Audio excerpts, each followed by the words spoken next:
शीतलताई सुद्धा शिवसेनेच्या नेत्या आपल्यासोबत जोडले गेलेले आहेत. शीतलताई, आपलं स्वागत NDTV मराठीमध्ये आणि अभिनंदन.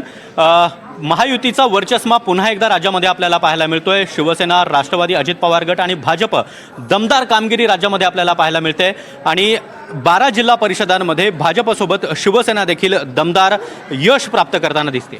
नक्कीच, जसं केशवजीने सांगितलेलं आहे की प्रत्येक निवडणुकीमध्ये तुम्ही बघाल तर उबाठाचा आणि राष्ट्रवादी शरद पवार गटाची धुळधाण उडत आहे.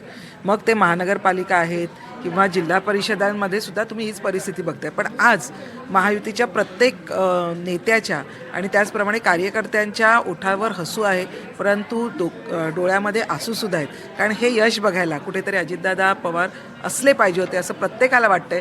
त्याच्यामुळे आज जरी आम्हाला आनंद मिळत असेल की महायुती म्हणून आम्ही महाराष्ट्राने जे आम्हाला मॅन्डेट दिलेलं आहे ते नक्कीच आमच्यासाठी आनंददायी आहे, पण तरीही कुठेतरी वेदनासुद्धा आहेत की अजितदादा पवार साहेबांमुळे हे बघायला हवे होते, हे आम्हाला प्रत्येकाला वाटतंय.